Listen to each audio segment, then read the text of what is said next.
on this issue of Dr. Cissy Cheney, but even in the cabinet, I'm sure even in the National Assembly, you have a hierarchy.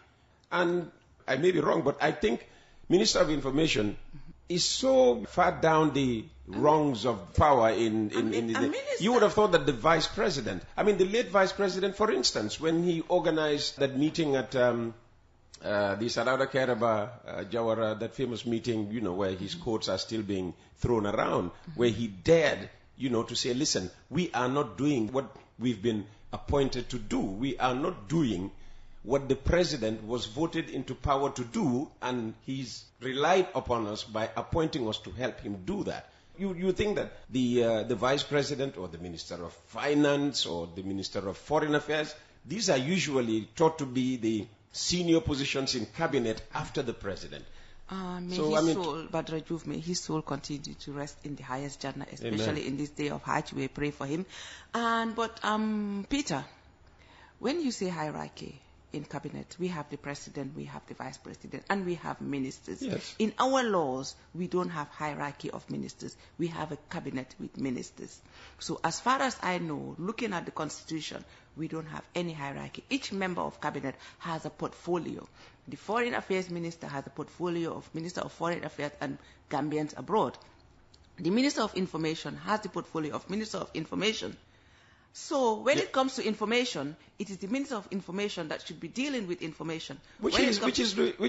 He is doing. Yes. But what information is he feeding us? He is feeding us with information that we do not need, false information, I would say. Oh. Because we need to be told what is happening in the country. We need to be told how His Excellency came up with, I saw it in the media, that the newly built office was built with $2 million. Where on earth? Which newly built office? The newly regional whatever office. You mean the NPP? The NPP office. So I saw it in the media. I'm not saying it. $2 million? That's what I saw in the media. That's over $130 million. So if Ismail Assisi, as the Minister of Information, would come. But that's political news. That's not his business to be sharing with people. He's not part of NPP. Come on. He's CA, isn't he? All the ministers are part of NPP.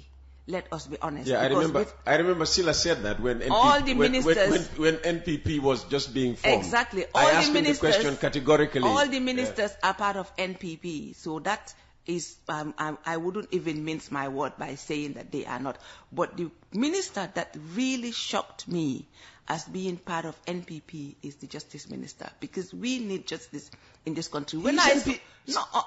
What is wearing an ashobi means? Wearing an ashobi means... He wore an ashobi? Obviously, he wore an ashobi. An ashobi, I don't know, ashobi or ashobi, whatever we call it. Yeah, but a minister, we have Minister of Justice and the Attorney General. The Attorney General should be the legal advisor of the President on legal issues. Minister of Justice is linked with the Attorney General. They are two separate positions. But let me tell you something. Justice should be for everybody. When you look at the Minister of Justice, we should have that confidence that whatever happens, because in our Constitution, before certain criminal procedures are done, they must have the advice of the Minister of Justice for it to go ahead.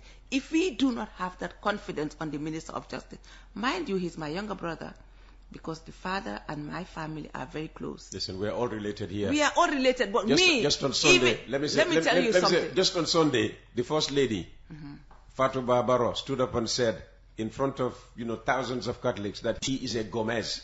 So now when I talk about Fatou Barrow, I will say Fatou Barrow Gomez. You know that is all about politics. She can tell us where on earth she got the Gomez from, because I can say that she is not a Gomez. From her adopted father, the late father Peter Gomez. Okay, no problem.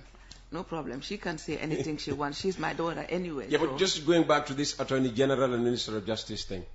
No, what I mean is that as the justice should be across the board for everybody. Because if we go, I'm glad that I did not see the Attorney General in that, because that would have been just disastrous. If you had seen, you did not see him in Ashobi? In Ashobi, yes. So you only heard that he was in Ashobi at somewhere? No. If I had seen him or heard about it, I would have been worried, because the judiciary is our last resort.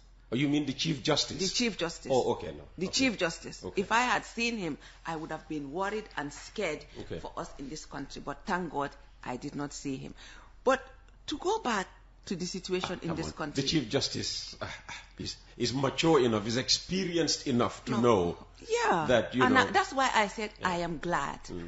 Because otherwise we would have been doomed. Like I said, You'd have thought that the judiciary also is compromised. I don't want to say that, and I wouldn't want to. No, think if of you that. had seen him in Ashobi. If I had seen him, I would have been so worried. Okay. I would have been worried, like Why? every Gambian would have been, because we think that the judiciary should be independent, because the assembly is too political.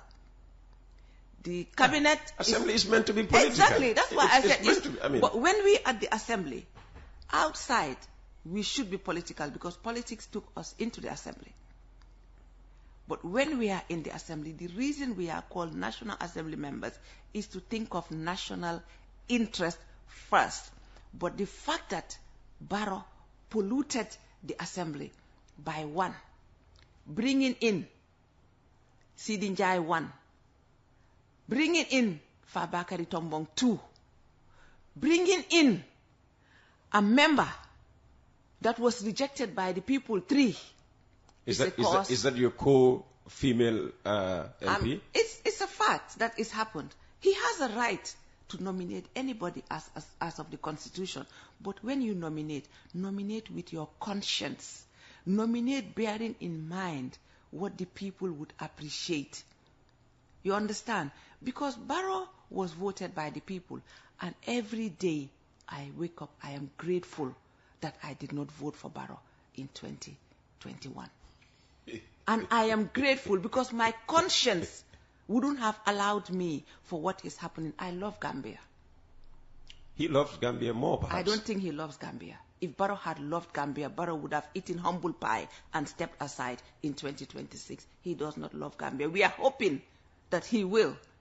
He does not love Gambia. Barrow Barrow stood on national TV and he said he cannot. So he was depending on people to support him. He learned on the job. You cannot learn on this job. This is not kindergarten where you can go and learn. If he had learned, he did not learn anything, or he did not learn the good things because he wasn't taught well. With all due respect, he's our president until 2026, but I am begging for Gambians not to vote for him in 2026 because we should love Gambia first. Anybody that is joining Barrow at this point is not joining Barrow because they love the Gambia. They are joining Barrow because they want to have a piece of the cake. You are asking us to risk the good work that Barrow has started by building roads, bridges, and just bring in somebody else. So, good work. Jammeh built roads. Jammeh built bridges. Jammeh was Barrow inherited Jammeh, and he continued. So whoever should come, we are not risking anything. It's just a continuation. Leadership should be continued. Where you stop, somebody else should come and do. So that is why term limits are also very important, so that you can set yourself targets to say within these 10 years, this is what I am going to do. If you cannot do it within that 10 years, then it means that you cannot do it. We thank him for everything that he has done. But if you remember, in 1999, there was no coastal road beyond Senegambia. Jammeh did that. Barrow did the Hakala. So someone else can come and do something else. Maybe if someone else comes. Barrow also did URR. Yeah. Lots of roads in the... No. Jammeh also did some roads. Jammeh built schools. I was going on tour last month. And all of the schools that I saw, 1995, 1996, it kept me thinking, Jammeh has also done something. Of course he has. Yeah, exactly. They have all done their part. Sadauda did his part. He did his part. He started with the economic recovery plan. Unfortunately, it did not continue. Jammeh came in. They stopped that. That would have taken us further than we are at this moment. That's why we need succession. We need continuation. if we talk to Barrow now, right now, who is he grooming for succession? I don't see anybody. Jawara also failed in grooming. No, hang on. Jawara also failed in grooming succession. Jammeh failed in grooming for succession. That is why we are where we are today. No continuation of the plan. If you sit in that seat, always have in mind that I shall be going someday. What I start is not about me. It should be about the Gambia. Barrow built the roads for what? The roads should be built so that they can open viability for businesses, for investments, for everything. You build that and then you stop. You do not think of all those things. Those people living in these provinces where these roads are built, before they get to their homes, they have to struggle because there are no access roads to go inside those villages. I go to Basse, I go to the provinces all the time.